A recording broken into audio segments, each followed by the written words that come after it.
Si Nick ay isang useless at disgusting na trash adventurer na itinapon mula sa kanyang party group dahil sa pagtatago ng kanyang SS rank power. Si Nick ay isang ulilang bata na pinalaki ni Argus, ang kanyang dating party leader at naging kanyang ama. Nakita ni Argus ang potensyal ni Nick, kaya't sinanay niya ito upang maging isang swordsman. Ngunit, dahil bata pa si Nick noon, hindi niya natalo si Argus, kahit na stick lang ang gamit nito sa laban.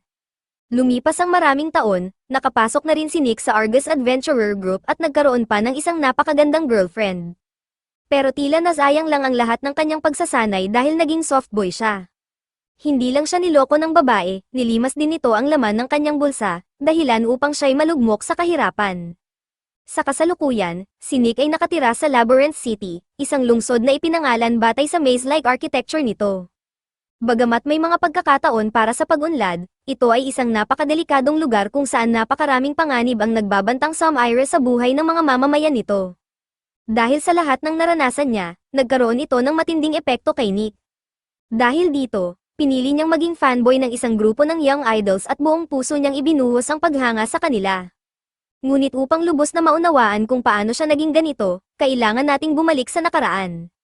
Sa kabila ng lahat, may isang malalim na sugat sa puso ni Nick, hindi niya maintindihan kung bakit siya itinapon ni Argus mula sa Adventurers Group. Ayon kay Argus, ginawa niya ito dahil nawalan na ng tunay na spirit of an adventurer si Nick.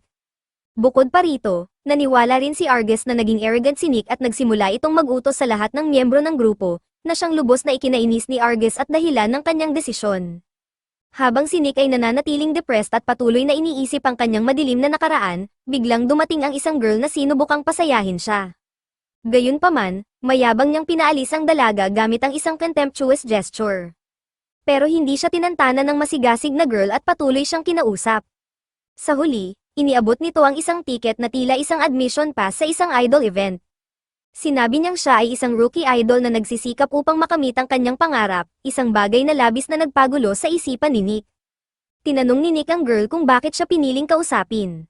Ipinaliwanag naman nito na bahagi ng kanyang trabaho bilang isang idol ang magbigay inspirasyon sa iba. Kaya't iniabot niya kay Nick ang ticket, pati na rin ang kanyang umbrella, bago siya umalis. Naiwan si Nick na bahagyang natuwa, ngunit sinigurado niya sa dalaga na hindi siya dadalo sa anumang event. Gayunpaman, nagbiro ang girl at sinabi na hindi niya narinig ang sinabi ni Nick, at idinagdag pa niya na palagi niyang inaasahan ang pagdating nito. Dahil dito, tiningnan ni Nick ang ticket at sa huli, napagdesisyonan niyang pumunta. Dito nagsimula ang kanyang pagpunta sa concert kasama si Agathe, at sa huli, hindi siya nagsisi sa kanyang desisyon. Sa katunayan, bumili pa siya ng maraming souvenirs na ibinebenta sa lugar, ngunit sa sobrang dami, naubusan siya ng pera para sa hapunan. Pagka-uwi niya sa bahay, napagtanto niyang kailangan niyang kumain, pero wala na siyang pera. Dahil dito, kinabukasan, pumunta siya sa isang lugar kung saan nagtitipon ang mga newcomers upang maghanap ng adventurer groups. Balak ni Nick na kumita ng pera sa isang honest way, habang patuloy na sumusuporta bilang isang Agathe fan. Pagdating niya roon, bigla siyang nakabangga ng isang lalaki at sinubukang kunin ang atensyon nito. Pero bago pa siya mapansin, lumapit ang isang old man sa lalaki at tuluyang inagaw ang atensyon nito, dahilan upang magmukhang katawa-tawa si Nick. Dahil dito, ginugol niya ang buong araw sa lugar na iyon, ngunit wala siyang nakuhang success. Sa huli, nagpunta siya sa isang maliit na tavern, kung saan nakita niyang nagdiriwang ang ibang adventurers matapos nilang matagumpay na makabuo ng kanilang mga grupo, habang siya naman ay kumakain ng horrible food. Di nagtagal, dumating ang isa pang grupo na binubuo ng 3 tao. Tiningnan nila ang isa't isa, na para bang mga strangers na ngayon lang nagkita. Napansin ni Nick na isa sa mga miyembro ng trio ay isang girl na may dalang staff na may kakaibang old stone na nakakabit dito. Dahil dito, agad siyang nag-isip ng sariling conclusion, hinihinala niyang isa itong mage.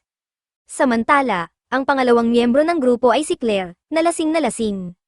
Lahat ng senyales ay nagpapakita na napadpad lang siya sa lugar na iyon dahil sa paghahanap ng mga mischievous girls, lalo na't napansin ni Nick ang malakas na samyo ng women's perfume na bumabalot kay Claire.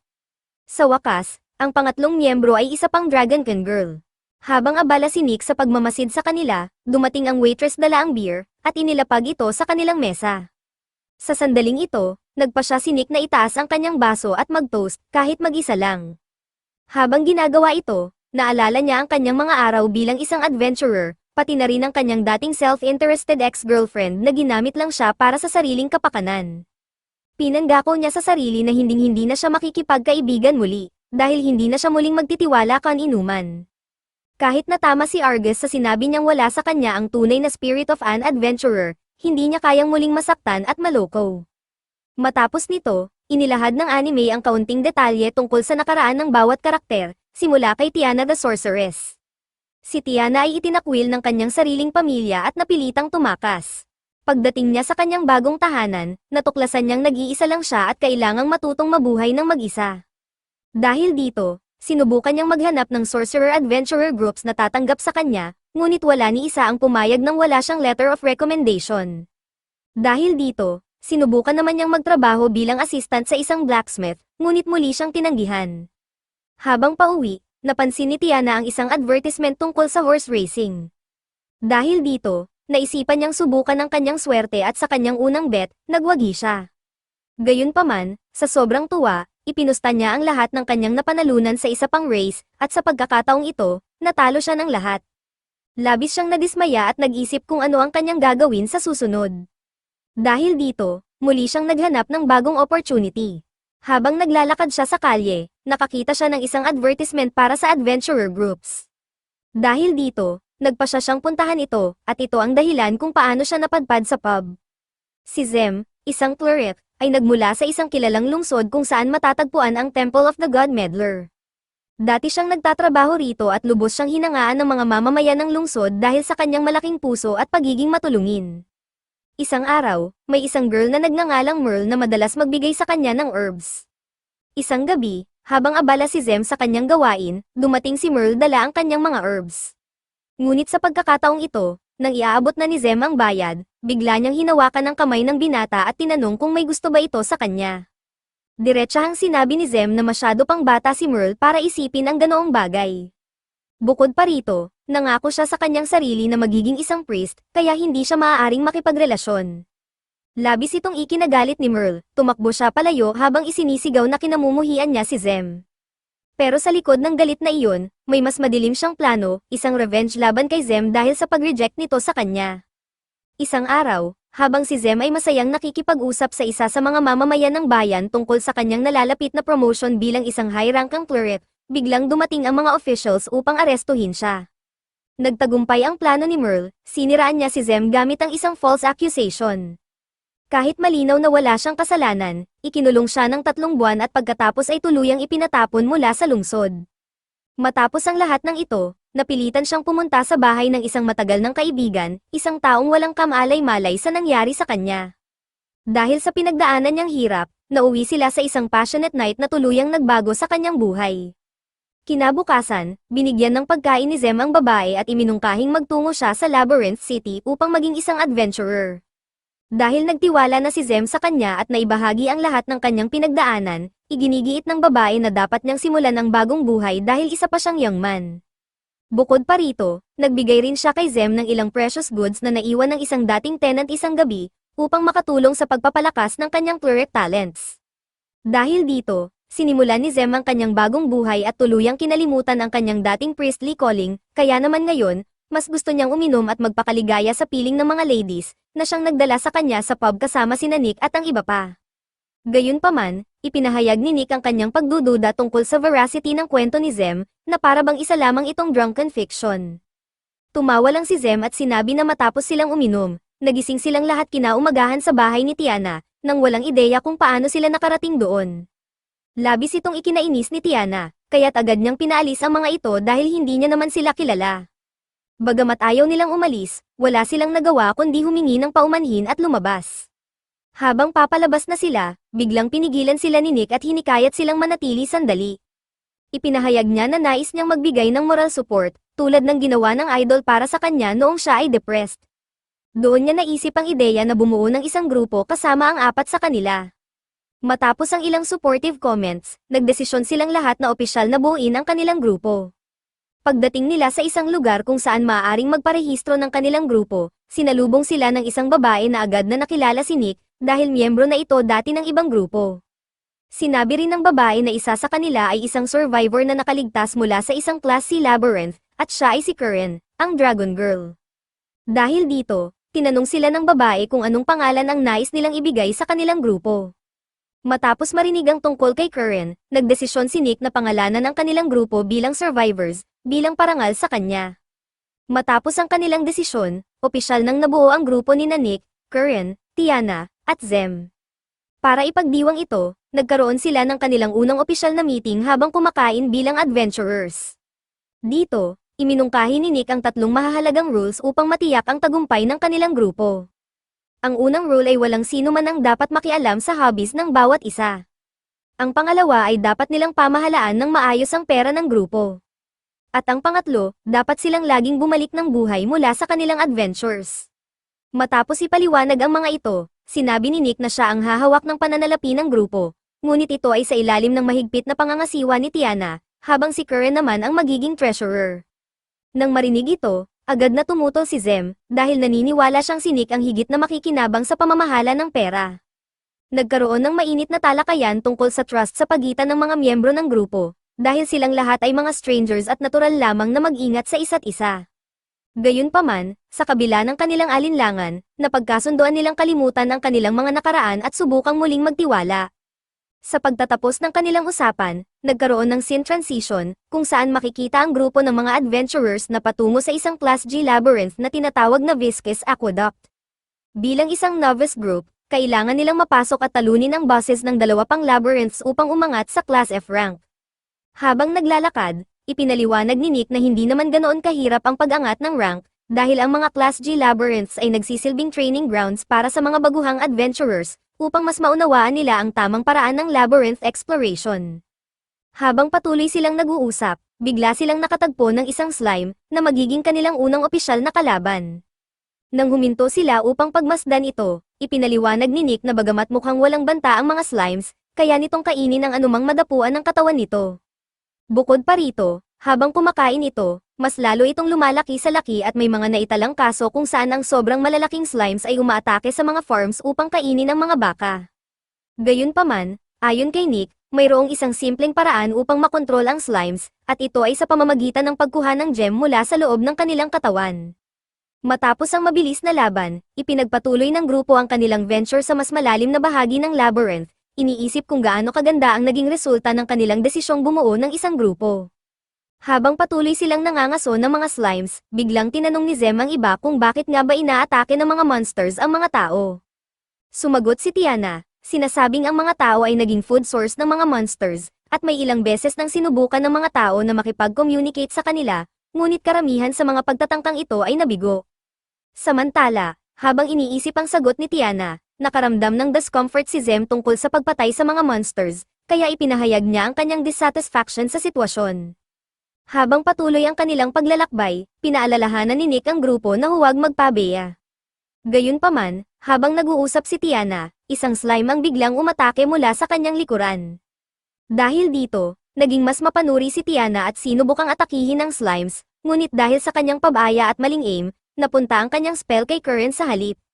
Naging sanhi ito ng matinding pagtatalo sa pagitan ng dalawang babae, kung saan binalaan ni Curren si Tiana na huwag nang subukang umatake muli, kung hindi na siya mananagot sa maaaring mangyari. Sa kabila ng kanilang hindi pagkakasundo, nagpatuloy pa rin sila sa hunting, ngunit ramdam pa rin ang tensyon sa pagitan ni Tiana at Curren. Sa kanilang paglalakbay, nakarating sila sa itaas ng labyrinth, at muling pinaalalahanan ni Nick ang lahat na manatiling maingat. Ngunit sa hindi kalayuan, may isang kakaibang bagay na nakatawag ng kanilang pansin, isang giant slime ang nasa unahan nila. Agad na nagbigay ng babala si Nick na ito ang boss ng Viscous Aqueduct, kaya kailangan nilang kumilos ng maingat. Gayunpaman, sa halip na sumunod sa plano, walang pag-aalinlangan na sumugod si Tiana patungo sa higanteng slime, isang bagay na hindi na bago kay Nick. Pinaulanan ni Tiana ng isang malakas na spell ang higanteng slime, na naging sanhi ng pagsabog nito. Sa kabutihang palad, walang nasaktan, at nakuha nila ang gem ng halimaw. Pagkatapos ng laban, bago umalis sa lugar, ginamit nila ang pagkakataon upang linisin ang kanilang mga damit. Samantala, sinamantala ni Nick ang pagkakataon upang i-organize ang grupo at magtalaga ng mga roles sa bawat miyembro. Nagsimula siyang ipakilala ang sarili, ipinaliwanag na bihasa siya sa combat at exploration, ngunit wala siyang sapat na kaalaman sa spells, healing, at heavy weapons. Inirekomenda niyang gawin din ito ng iba bilang isang paraan ng trust, upang maunawaan nila ang kanilang mga limitasyon. Dito nila natanto na lahat sila ay may kaparehong karanasan, madalas silang napagsamantalahan ng iba dahil sa kanilang mga strengths, kaya't mahirap para sa kanila ang muling magtiwala. Nagpakilala si Zem at ipinaliwanag ang kanyang healing abilities. Samantala, tumayo si Tiana at hinarap si Curren upang humingi ng paumanhin sa nangyari kanina. Ipinaliwanag niya rin ang kanyang mga kakayahan, lalo na ang kanyang vulnerability sa close combat at ang kanyang kawalan ng kakayahan na gumamit ng weapons. Sunod naman si Curren, na ibinahagi ang kanyang skills at limitations. Matapos nito, nagtungo ang grupo sa Goblin Forests, kung saan ipinaliwanag ni Nick na bagamat mahina ang goblins kapag mag-isa, nagiging mapanganib sila kapag nasa grupo. Sa kanilang battle, nagtagumpay silang talunin ng ilang goblins at nakolekta ang kanilang mga gems. Dito, ipinaalam ni Tiana na kaya niyang makadetect ng traces of magic, kaya't ginamit niya ang kanyang magic detection upang hanapin pa ang natitirang mga goblins. Dahil dito, sinabi ni Nick na bihira ang kakayahang gumamit ng ganitong high-rank ang magic, kaya't nakakamangha ang kakayahan ni Tiana. Gayunpaman, ibinahagi rin ni Tiana na may isang napakalakas na presensya sa mga goblins na kanyang na-detect. Dahil dito, inisip ni Zem na maaaring ito ay isang ogre o isang evolved hobgoblin. Tinanong nila si Nick kung ano ang posibilidad nilang talunin ito, at ipinaliwanag niya na kaya nilang manalo, ngunit kailangan nilang kumilos bilang isang tunay na team, kung hindi, siguradong mamamatay silang lahat. Kaya't wala silang ibang pagpipilian kundi harapin ito. Sa paghahanda para sa laban, inatasan ni Nick ang sarili at si Curren bilang pangunahing lumalaban, dahil immune ang mga goblins sa magic. Samantala, sina Tiana at Zem naman ang magiging distraction, dahil napakatibay ng balat ng halimaw. Si Curren, na mas malakas, ang pangunahing nakatalaga upang tapusin ang laban. Habang papalapit sa halimaw, sinundan ni Curren ang mga instructions ni Nick, na nagbigay ng mga direksyon habang maingat silang lumalapit sa ogre. Si Zem at Tiana naman ay nagbibigay ng suporta mula sa malayo. Samantala, inatake ni Nick ang mga lesser goblins, habang si Curren ay pinapagana ang kanyang blade, pinapalamutian ito ng isang powerful fire spell. Pagkatapos, bigla siyang tumalon sa ere at bumagsak ng matindi, gamit ang isang decisive strike na tuluyang sumire sa ogre. Matapos ang laban, sinimulan ni Curren ang pagkuha ng lahat ng goblin horns bilang gantimpala. Habang siya ay nakayuko upang tingnan ang isang metal na hawak niya sa kanyang bulsa, aksidenteng tinamaan siya ni Nick, dahilan upang mahulog at mabasag ang metal. Hindi lang ito isang ordinaryong bagay, may malalim na kahulugan ito para sa nakaraan ni Curren. Dahil sa kanyang pagkakamali, sinubukan ni Nick na humanap ng isang kaparehong kwintas bilang kapalit ng kanyang nasira. Ngunit sa kabila nito, naguguluhan siya kung bakit tila hindi naman nagalit si Curren nang ito ay masira. Nararamdaman ni Curren na mas gaman ang kanyang pakiramdam kahit wala na ang necklace, kaya pinayuhan niya si Nick na huwag nang mag-alala tungkol dito. Dahil dito, nagpatuloy sila sa pagkain at masayang nagpalipas ng oras na magkasama. Matapos iyon, bumalik sila sa bar kung saan nagsimula ang lahat. Napansin nilang masaya na silang binabati ng lahat sa loob ng silid. Ang grupo ng mga explorers, kasama si Nick, ay nag-relax at nag-enjoy sa kanilang oras. Habang nasa mesa, nagpakitang gilas pa si Karen sa pamamagitan ng paggawa ng ilang magic tricks upang aliwin sila. Ngunit sa gitna ng kasiyahan, biglang dumating ang isang babae, ang parehong empleyada mula sa lugar kung saan nabuo ang kanilang grupo. Sinabi niyang kailangan niyang makausap sila ng palihim. Ang layunin nito ay upang bigyan sila ng pagkakataong i-explore ang Labyrinth of Bonds at makuha ang uri ng sword na matagal nang hinahanap ng babaeng pinagsisilbihan ng empleyada.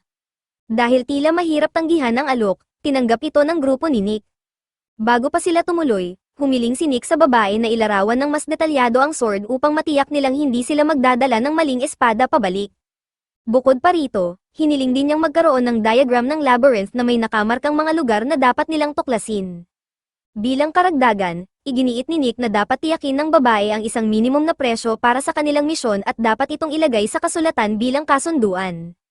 Matapos makumpirma ang lahat, natapos na ang usapan at agad nilang sinimulan ang kanilang paglalakbay sa labyrinth. Habang naglalakbay sila, napansin nilang tila may kakaiba sa disenyo ng labyrinth. Mukhang ito ay gawa ng isang taong may matinding interes sa architecture, dahil ang mga dingding nito ay mukhang moderno at may automatic lights pa. Ngunit higit sa lahat, napansin nilang may mga security cameras sa paligid, na nagpapahiwatig na may isang taong nagbabantay sa kanila mula sa malayo. Sa kabila ng lahat, nanatili silang kalmado at nagpatuloy sa paglalakad. Ngunit hindi nagtagal, natagpuan nila ang isang dead-end tunnel. Sa puntong iyon, lumapit si Nick at napansin niyang may secret entrance doon. Habang tinitingnan nila ito, malinaw na may isang individual sa likod ng mga security cameras na tahimik na nagmamasid sa kanila. Pagbukas nila ng pinto, napadpad sila sa isang kakaibang lugar, ngunit pinili ni Nick na magpatuloy. Si Sina, sa kabilang banda, ay gumamit ng kanyang magical detection upang tiyakin na walang trap sa paligid. Ramdam niyang may isang nilalang na gumagamit ng magic upang magtago at hindi madaling makita. Dahil dito, nagpatuloy si Nick at ang kanyang grupo ng may pag-iingat. Pagdating nila sa lugar kung saan dapat naruroon ang sword, biglang nag-ilaw ang buong silid, at isang kakaibang lalaki ang nagsimulang magsalita. Hindi nila ito pinansin at sa halip ay nakatuon lamang sa sword. Gayunpaman, agad nilang napansin na may kulang dito, wala ang blade. Isa sa kanila ang nagmungkahi na maaaring ito ay isang magical sword, kung saan ang blade nito ay nalilikha gamit ang mahika ng may hawak. Habang patuloy ang misteryosong tinig sa pagsasalita, inutusan ito ni Nick na manahimik dahil ang tanging pakay nila ay makuha ang espada. Ngunit biglang sinabi ng tinig na siya mismo ang sword na kanilang hinahanap. Wala pa ring nagbigay ng pansin sa tinig, hanggang sa mismong espada na ang nagpakilala sa sarili nito. Sinabi nito na siya ang sacred blade na kanilang hinahanap at ang kanyang kapangyarihan ay ibinibigay lamang sa mga taong may respeto sa hustisya at tunay na pagkakaibigan. Dagdag pa niya, siya ay nilikha mula sa Tyrion's Magical Armory. Dahil dito, pinutol na ni Nick ang usapan at agad na dinala ang sword pabalik sa babaeng nag-utos sa kanila upang makuha ang kanilang reward. Ngunit tumanggi ang espada na maging simpleng gamit lamang at sa halip, nag-alok ito sa grupo ni Nick ng isang kasunduan, kung nais nilang gamitin siya, ibibigay niya ang kanyang buong kapangyarihan, ngunit hindi siya papayag na tratuhin bilang isang ordinaryong kagamitan. Nang kunin na ni Nick ang espada, biglang nag-activate ang isang high-level security system, na nagresulta sa paglitaw ng isang massive golem.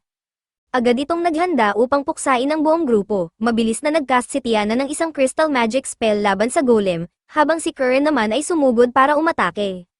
Gayunpaman, walang sino man ang nakapaghanda sa kung ano ang susunod na mangyayari, biglang ibinalik ng golem ang mga crystal projectiles pabalik kay Curren, tinamaan siya at agad siyang bumagsak sa lupa. Dali-daling inihanda ni Sam ang kanyang healing magic upang gamutin si Curren. Samantala, hinarap ni Nick ang golem, ngunit nang makita niya kung gaano ito kalakas, nagpasya siyang ipag-utos sa kanyang mga kasamahan na agad na lisanin ang lugar. Habang patuloy na nakikipaglaban si Nick, napagtanto niyang hindi tumatalab ang kanyang mga pag-atake sa halimaw. Kaya tinanong niya ang espada kung paano ito matatalo. Sumagot naman ang espada at sinabi na dapat niyang gamitin siya bilang tunay na sandata upang labanan ang golem. Samantala, sa lugar kung saan bumagsak si Nick, natagpuan siya ni Curren, ngunit siya ay natabunan ng mga bato at debris. Agad nilang sinimulan ang pagtanggal ng mga bato upang makahanap ng daan palabas. Sa puntong ito, muling humingi ng tawad si Nick kay Curren tungkol sa insidente ng necklace. Ipinaliwanag ni Curren na ang necklace ay bahagi ng kanyang nakaraan, isang bagay na gusto na niyang iwan ngunit hindi siya nagkaroon ng lakas ng loob na gawin ito. Dahil dito, muling bumalik ang kanilang tiwala sa isa't isa, at muling kinuha ni Nick ang sword upang ipagpatuloy ang laban. Sa kabilang banda, patuloy na nahihirapan sina Tiana at Sam. Sa sobrang pagod, sinabi ni Tiana na hindi na niya kaya pang lumaban at iminungkahi niyang magtago na lamang sila habang sinusubukan niyang bumili ng oras para sa kanila. Ngunit bago pa man tuluyang bumagsak ang grupo, biglang lumitaw sina Nick at Curren, na tila naging iisang tao dahil sa kapangyarihan ng sword. Sa kabila ng kanilang determinasyon na isakripisyo ang sarili sa laban na iyon, sa huli ay nagtagumpay silang talunin ang golem. Pagbalik nila sa babae upang ibigay ang sword, binayaran sila nito gaya ng napagkasunduan. Gayunpaman, napansin ng kanyang assistant na may isa pang tao sa silid, si Kazuna, isang bata na nangangahulugan ng bond. Ngayon, siya na ang pinakabagong miyembro ng survivors. Habang naglalakad ang grupo at tinatalakay ang mga pangyayari sa loob ng labyrinth, napagtanto nila ang isang nakakagulat na bagay, ang espada na kanilang ibinigay sa babae ay isang peke. Maraming replica sword sa lugar kung saan sila hinarap ng golem, at hindi nila namalayan na isa sa mga ito ang kanilang nadala. Bukod pa rito, nalaman nila ang isang nakakagulat na katotohanan, ang sword ay may kakayahang mag-transform sa isang tao, at ang taong iyon ay walang iba kundi si Kazuna. Pagbalik nila sa tirahan ng grupo, agad nilang hinati ang pera na kanilang kinita upang magamit ito ayon sa kagustuhan ng bawat isa. Bukod dito, binigyan din ni Nick si Kazuna ng pera upang makapagsimula siya ng sarili niyang desisyon sa buhay. Ipinaliwanag ni Nick kay Kazuna ang mga alituntunin bilang bagong miyembro ng survivors at pagkatapos ay inutusan ang lahat na mag-relax. May plano siyang dumalo sa isang concert ng kanyang paboritong aget at inimbitahan si Kazuna. Gayunpaman, hindi interesado si Kazuna kaya mas pinili niyang manatili sa bahay at magbasa ng libro. Samantala, sinabi ni Tiana kay Kazuna na pupunta siya sa karera upang tumaya at inimbitahan din niya ito. Sa pagkakataong ito, pumayag si Kazuna at sumama sa kanya papunta sa race venue. Habang naglalakad sila patungo sa lugar, tinanong ni Tiana kung paano niya nagawang maghintay ng libu-libong taon sa labyrinth nang hindi natutuklasan ng iba. Sa kanilang pag-uusap, tinawag ni Shana si Kazuna ng palayaw na map, dahil tila kainahinala ito at maaaring malantad ang kanyang tunay na pagkatao bilang ang Sword of Buds. Sa kabila nito, nag-enjoy sila sa pagtaya at panunood ng karera, lalo na si Kazuna na unti-unting natututong mamuhay sa labas ng labyrinth. Kinabukasan, nagtipon ang buong grupo ni Nick para sa tanghalian. Napansin nila kung gaano kasaya si Mop sa kanyang bagong buhay matapos makatakas mula sa labyrinth, at kung paano niya pinahahalagahan ang oras kasama ang kanyang mga bagong kaibigan. Sa puntong iyon, inilabas ni Nick ang isang safe box na ipinangako niya kay Curran upang protektahan ang ipon ng grupo. Bukod pa rito, ibinigay niya ang susi ng kaha de Hierro kina Tiana at Abacus upang sila ang mamahala sa accounts ng grupo. Ngayon, bawat isa ay may kani-kanyang responsibilidad upang tiyakin na ligtas at maayos ang financial resources ng kanilang grupo. Gayunpaman, nang sinimulan nilang bilangin ang pera, natuklasan nilang kakaunti na lamang ang natitira sa kanilang ipon. Agad na nag-alala ang iba, ngunit sa halip na magpanik, hinihikayat sila ni Nick na magsikap pa ng husto upang madagdagan ang kanilang kita. Samantala, bumalik ang kwento kay Tiana, kung saan siya ay nangongolekta ng kanyang mga gamit bilang paghahanda sa kanyang pag-alis mula sa academy matapos siyang mapatalsik. Ang kanyang guro, na siya ring natanggal sa akademya dahil sa isang skandal na kinasangkutan ni Tiana, ay nagbigay sa kanya ng isang lighter bilang isang pabuong regalo.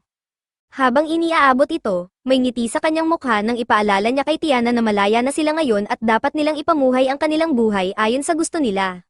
Ngunit kasabay nito, pinaalalahanan niya rin ito na huwag niyang kalimutan ang mga aral na itinuro sa kanya. Nagtanong si Tiana kung bakit tila nag-e-enjoy ang kanyang guro sa kanilang pag-alis, at sa sagot nito, tumawa lamang ito ng malakas. Dahil dito, napuno ng pagdududa si Tiana at napuot siya sa sarili niya hindi lamang dahil sa sinapit niya, kundi pati na rin sa sinapit ng kanyang guro.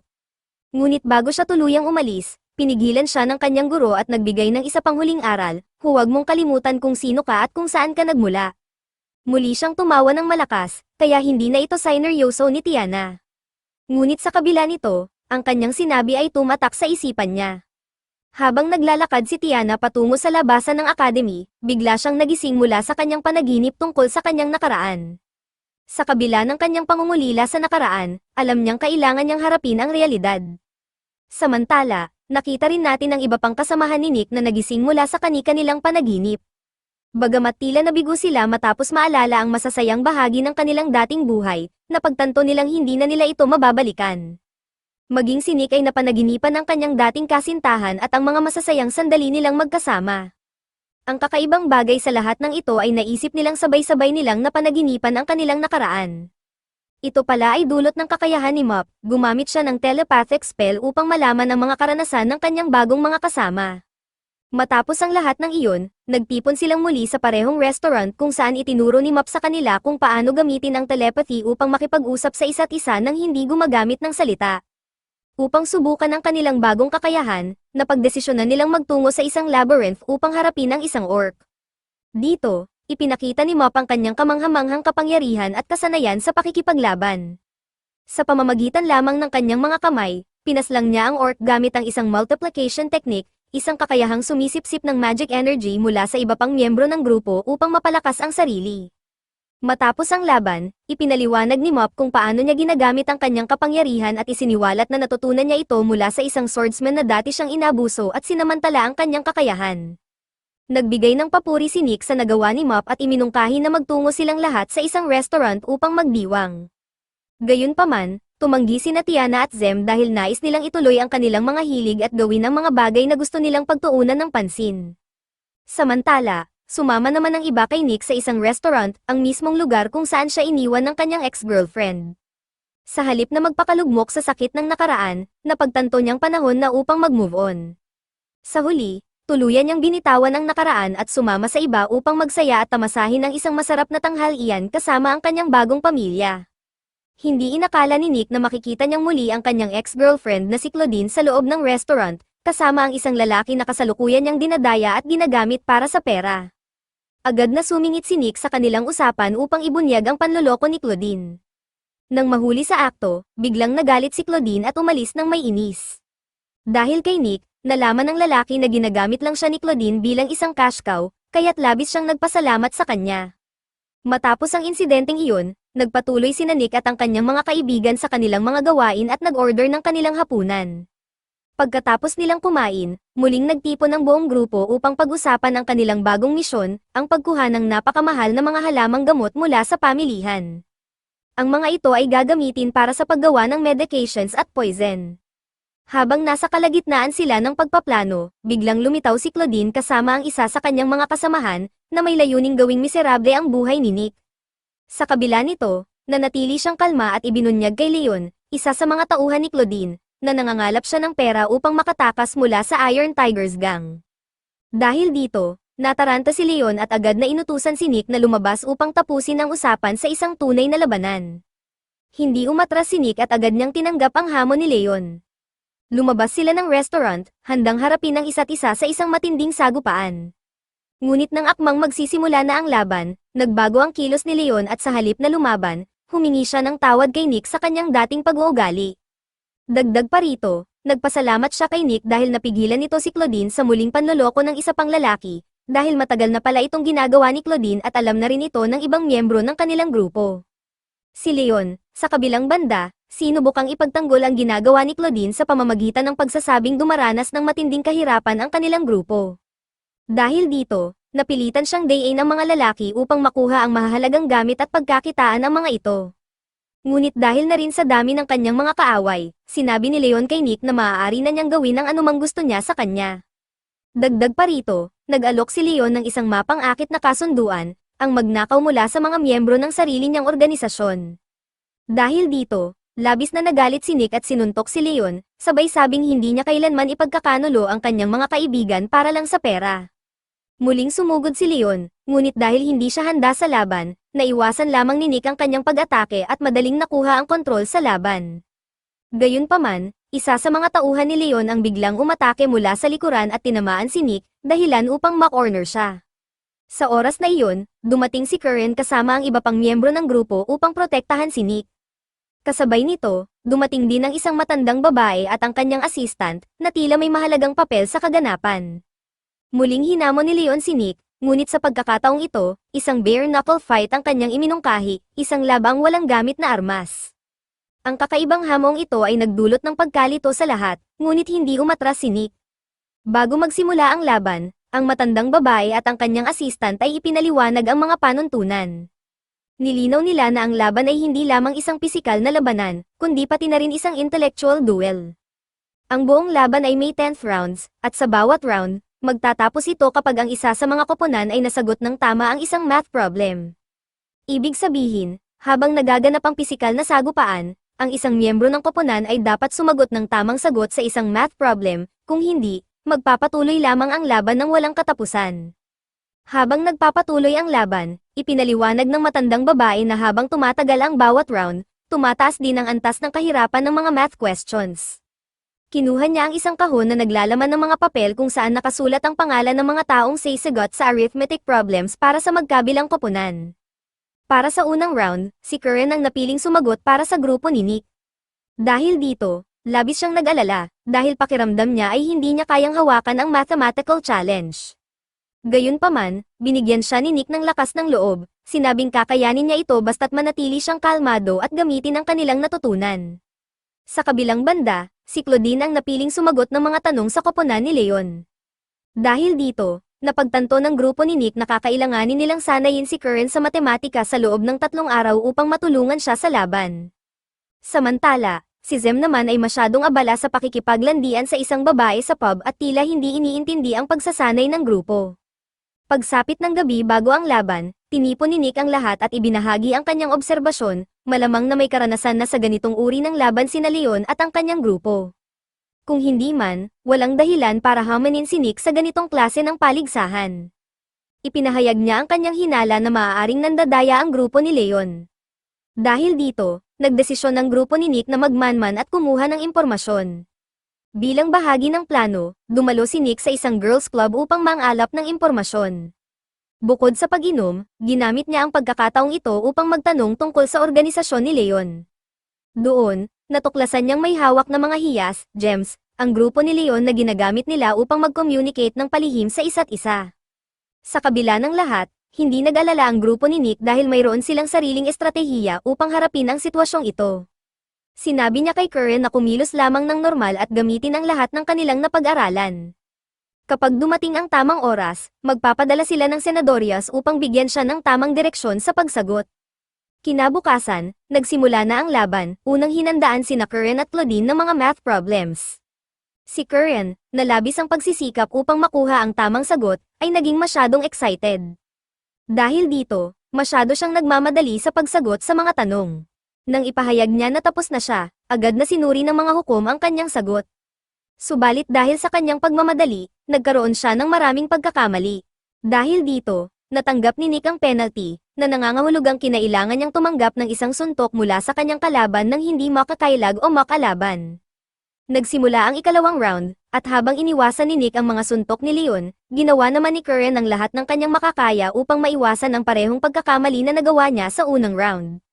Mas naging maingat siya sa pagsagot, ngunit sa kasamaang palad, naubusan siya ng oras, kaya't kinailangan nilang suriin ang kanyang sagot.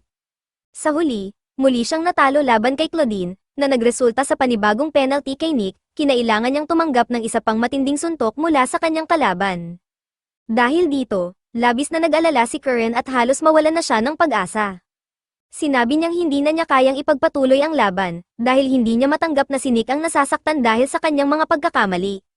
Gayunpaman, sinubukan ni Nick na aliwin at hikayatin si Curren. Ipinaalala niya na walang halaga ang mga pagkakamali nila ngayon kung hindi sila lalaban hanggang dulo. Dahil sa mga salita ni Nick, nagkaroon muli ng lakas ng loob si Curren upang ipagpatuloy ang laban. Samantala, hinihintay ng grupo ni Nick ang tamang pagkakataon upang ilunsad ang kanilang counter-attack laban kina Leon at sa kanyang koponan, na alam nilang nandaraya.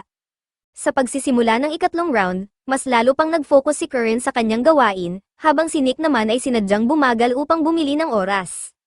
Kasabay nito, nagsimula ng kumilos ang iba pang miyembro ng kanyang grupo upang matukoy ang mahiwagang bakas ng mahika na maaaring nagmumula sa communication gems na ginagamit ng grupo ni Leon upang tulungan si Claudine sa pagsagot ng math problems.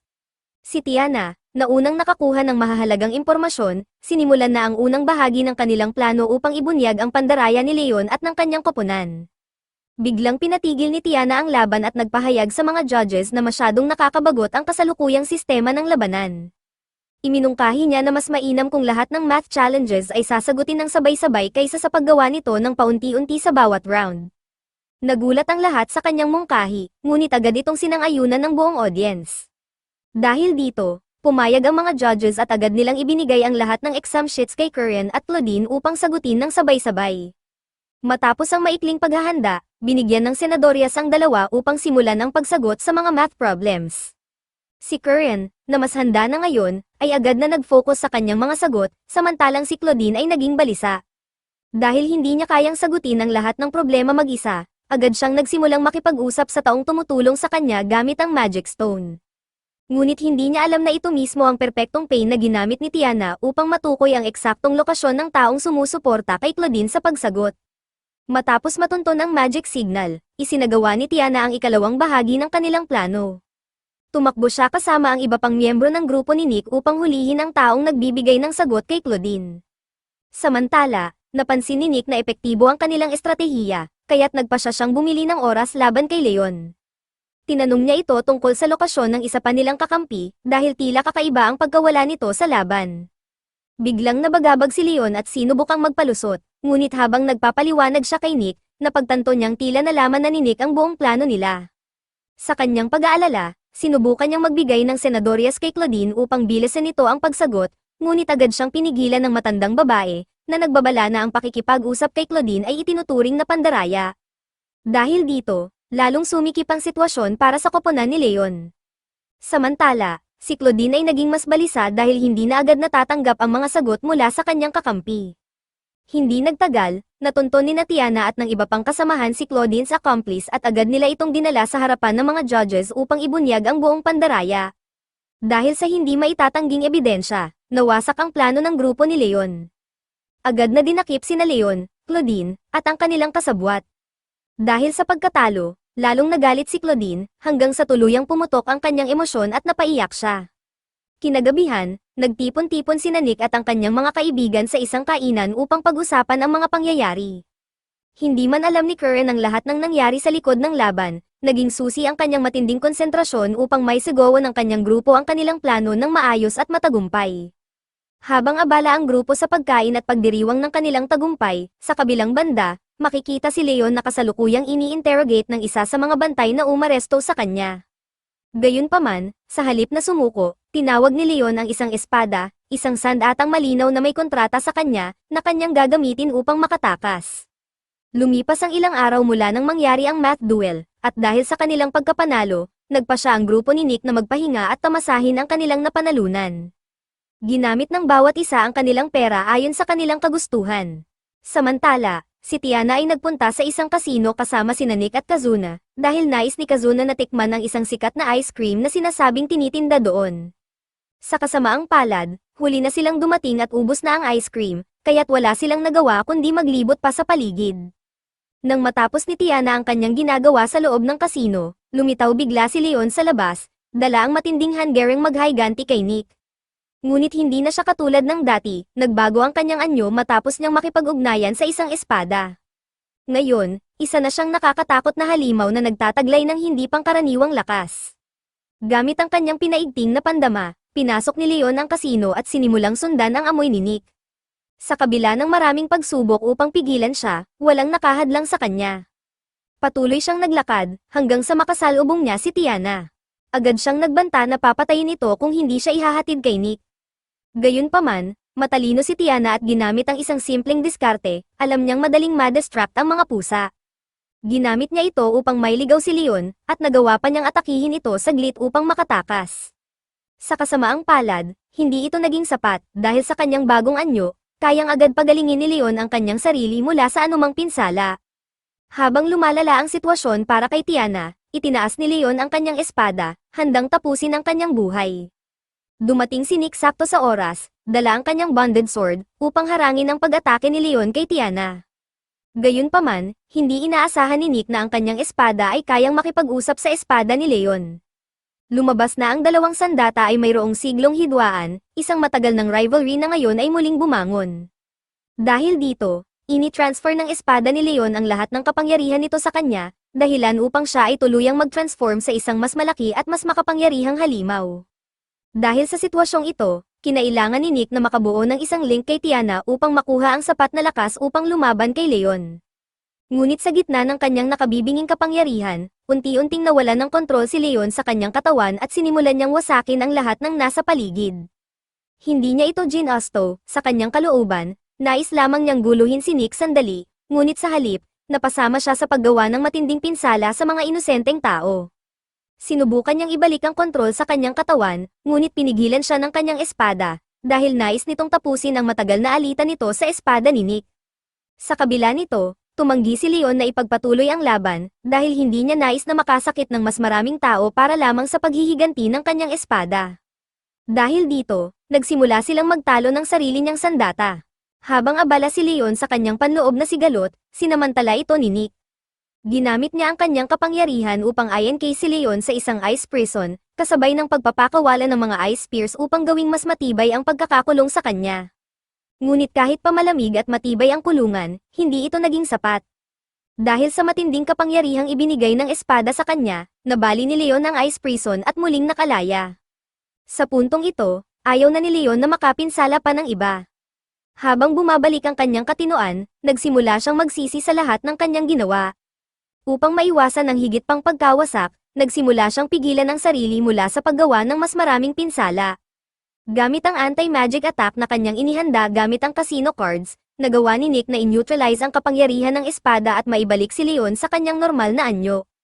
Pagkatapos ng matinding laban, napasadsad si Leon sa sahig, napapalibutan ng mga guards na agad siyang inaresto. Sa kabila ng lahat, Nagpasalamat siya kay Nick sa pagtulong sa kanya upang makalaya mula sa kontrol ng espada. Sa kabila ng kanyang pagsisisi, ibinalik si Leon sa kulungan. Ilang sandali matapos ang insidente, dinalaw siya ni Nick upang ipaalam na seliado na ni Tiana ang kanyang prized sword, kaya't hindi na ito muling magdudulot ng gulo. Sinabi ni Nick kay Leon na huwag masyadong panghinaan ng loob, dahil sa kabila ng lahat ng nangyari, walang inosenteng buhay ang nawala. Matapos ang kanilang pag-uusap, nagpaalam si Nick at iniwan si Leon, na ngayon ay nag-iisip ng mas malalim tungkol sa kanyang mga naging desisyon.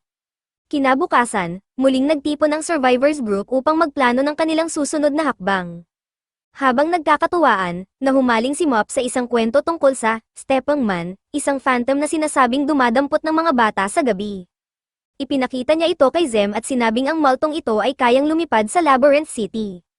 Habang pinag-uusapan ito, nakikinig ang buong grupo, ngunit si Karen ang unang nagsalita.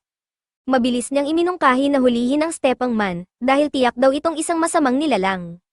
Ngunit, nagbigay ng babala si Nick, sinabi niya sa grupo na hindi dapat agad maniwala sa lahat ng kanilang nababasa.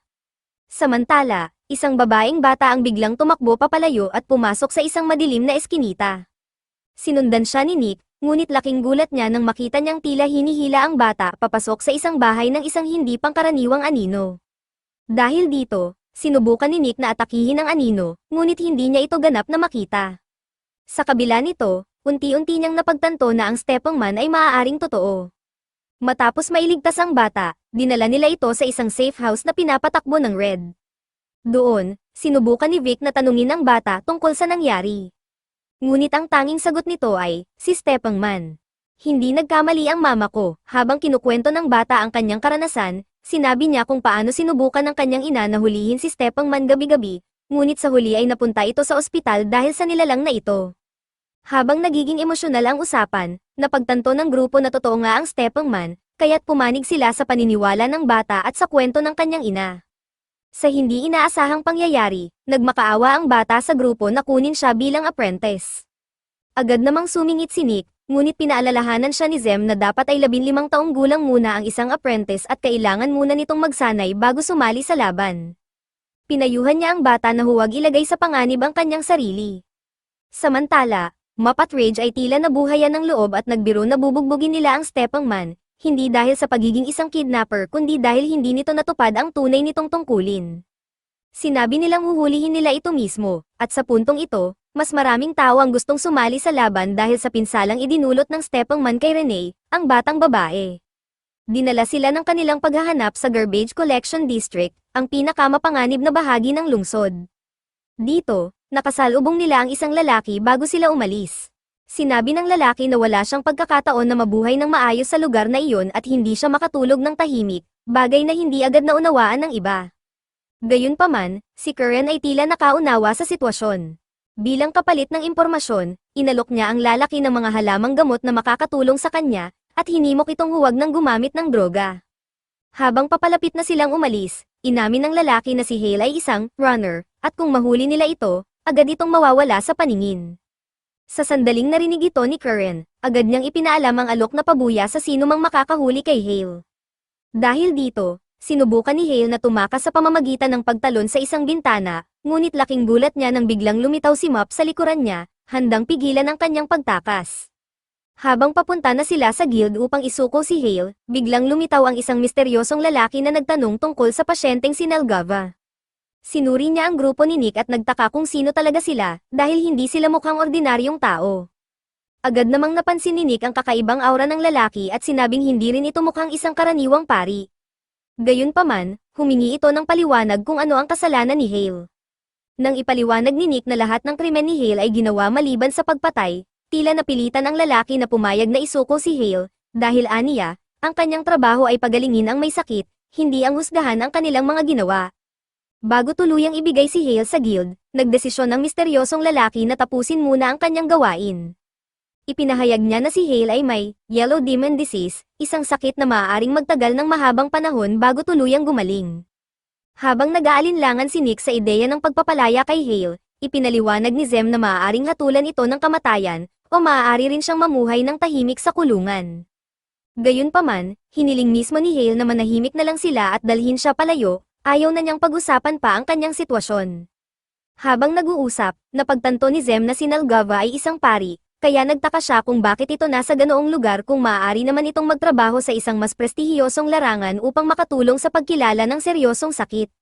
Sagot naman ni Nalgava na gusto na niyang bumalik sa kanyang dating gawain, dahil sawa na siya sa kanyang ginagawa ngayon. Habang pinag-uusapan ng iba pang bagay, binanggit ni Latang tungkol kay Stepengman, ngunit sinabi ni Nalgava na hindi pa niya kailanman nakita ang nilalang na iyon. Kinabukasan, nakatanggap ang grupo ng gantimpala para sa pagkakahuli kay Hale, pati na rin ng bagong impormasyon tungkol kay Stepengman. Gayunpaman, ang impormasyon ay naglalaman lamang ng mga liham ng kumpisal mula sa mga taong nakakita sa kanya, at wala ni isa sa kanila ang masamang nagsalita tungkol sa kanya. Dahil dito, iminungkahi ng bartender na sa halip na maghabol ng alamat o chismis, mas mabuting pagtuunan nila ng pansin ang totoong tao na kahawig ni Stepengman. Iminungkahi niyang maghanap sila ng mga kakaibang individual na mahilig makipag-usap sa mga bata, sapagkat maaari itong humantong sa kanilang target. Dito, natuklasan nila ang isang babae na tila may alam tungkol sa nangyari. Nang tanungin siya ni Nick tungkol sa kung ano ang ginawa niya noong nakaraang gabi, tila hindi niya nais sumagot. Ngunit sa huli, pumayag din siya at ikinwento ang lahat ng kanyang ginawa. Samantala, sa gabi ng paghahanap kay Stepengman, naghiwalay ng gawain ang grupo. Si Zem ay naghanap ng mga bahay na bagong inayos ang bubong, dahil naniniwala siyang maaaring may koneksyon ito sa kanilang target. Hindi nagtagal, natuklasan nila ang isang pahiwatig na bumalik sila sa trash pickup district. Doon, muli nilang nakasalubong ang gatekeeper, na nagtanong kung paano na ang kanilang investigasyon. Ngunit ang pinakanakagugulat na balita ay ang natuklasan nilang bangkay ng isang bata. Hindi matiyak ng lalaki kung mahaba o maikli ang buhok nito, ngunit nagbigay ito ng matinding kilabot sa buong grupo. Kasama si Olivia, sinuri nila ang bangkay at hindi nila agad nakita ang anumang kakaiba dito. Gayunpaman, natuklasan nila ang isang King's Gem, at nang kanilang basagin ito, naalis ang ilusyon sa katawan ng bata, at lumitaw ang mga sugat at pasa nito. Habang masusing sinisiyasat ang katawan, napansin nilang mayroon itong yellow demon disease, na makikita sa kanyang mga mata. Nang bumalik sila sa Reds, natuklasan nila ang isang liham mula sa mga magulang ng isang batang nawawala sa loob ng isang buwan. Napagtanto nilang ito ang batang kanilang natagpuan kamakailan. Ayon sa impormasyon ng Order of the Sun, matagal nang may koneksyon si Stepengman sa Garbage Collection District, kaya dito nagdesisyon ang grupo na ipagpatuloy ang kanilang pagsisiyasat. Bago nila ipaghiganti ang bata, sinigurado nilang maibalik muna ang bangkay nito sa kanyang mga magulang. Sa kanilang paghahanap, natuklasan nila ang isang madilim na katotohanan, ginamit ni Nalgava ang garbage collection bilang isang laboratorio upang magsagawa ng mga eksperimento sa mga bata sa paghahanap ng lunas sa yellow demon disease. Ang sakit na ito ay karaniwang nipapasa sa pamamagitan ng pakikipagtalik, ngunit posibleng nakuha ng bata ang sakit dahil sa paghawak ng dugo ng isang infected na tao habang ginagaya ang kanyang ama, isang doktor. Hindi matanggap ni Nick ang ginawa ni Nalgava, kahit pa isang pari itong iginagalang noon. Gayunpaman, ipinaliwanag ni Nalgava na bawat tao ay may dalawang panig, at nasa kanila kung alin ang mas makikinabang sa mundo. Tinanggap niya ang kanyang mga pagkakamali, ngunit sinabi niyang sa kabila ng lahat, marami rin siyang natulungan sa pamamagitan ng kanyang paggamit ng agham sa impormal na paraan. Ngunit para kay Zem, hindi ito sapat na dahilan, sinabi niyang kailangan pa rin siyang parusahan para sa pagkamatay ng isang 10 taong gulang na bata na nagngangalang Martha Cannon, isang batang nakita na niya noon.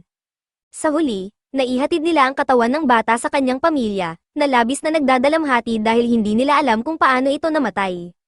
Maging ang kanilang mga kapitbahay at mga parokyana ay naiyak sa matinding lungkot. Dito, ipinaalala ni Zem kay Nalgava na walang ordinaryong bata, dahil bawat isa sa kanila, kasama ang kanyang anak, ay mahalaga. Sinabi niyang dapat nilang pahalagahan ang buhay ng iba, dahil sila mismo ay dating mga pari na may tungkuling magligtas ng buhay. Sa puntong iyon, inamin ni Nalgava na isa siyang masamang pari, na hindi kailanman naghangad na magligtas ng sinuman. Ngunit sa kabila ng kanyang madilim na nakaraan, nagawa pa rin niyang ibalik ang pagiging tao ng maraming individual sa pamamagitan ng kanyang paggamit ng medisina sa pinakamahirap na bahagi ng lungsod. Habang nag-uusap sina Zem at Nalgava, biglang sumabog ang isang halimaw, dahilan upang matamba si Tiana. Agad na nagsanib puwersa sina Sam at Nick upang pagsamahin ang kanilang mga kapangyarihan. Ngunit bago sila makaporma ng isang malakas na pag-atake, sinelyohan ng halimaw si Olivia sa isang bubble, kung saan nagsimula siyang magdusa sa matinding lamig at kakulangan ng hangin.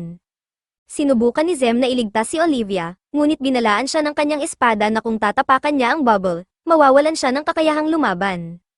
Samantala, sinubukang habulin ng halimaw si Zem, ngunit ginamit niya ang kanyang sariling kamay upang harangin ang atake nito. Habang unti-unting humihina ang bubble na kinalalagyan ni Olivia, tinanggap na niya ang kanyang kapalaran at nagpaalam sa iba. Sa puntong iyon, nagsimula ng maghari ang halimaw, handa nang ipahayag ang kanyang tagumpay, ngunit bago pa ito mangyari, isang mabilis na hiwa mula sa espada ni Zem ang tumama sa puting maskara ng halimaw, na naging dahilan ng pagkabasag nito. Dahil dito, tinanggap ng halimaw ang kanyang pagkatalo at agad na tumakas, ngunit hindi bago magdulot ng matinding pagkawasak sa paligid. Sa kabila ng tagumpay, naiwan si Nalgava na dumaranas ng matinding paghihirap. Pinilit niya ang kanyang sarili na magpatuloy, at sa huli, nagpaalam siya sa lahat. Bumalik ang grupo sa kanilang tirahan, at malalim na naapektuhan si Zem sa mga pangyayari. Sinabi niyang sanay na siya sa kamatayan, ngunit pinaalalahanan siya ni Nick na walang sino man ang dapat masanay sa pagkawala ng buhay.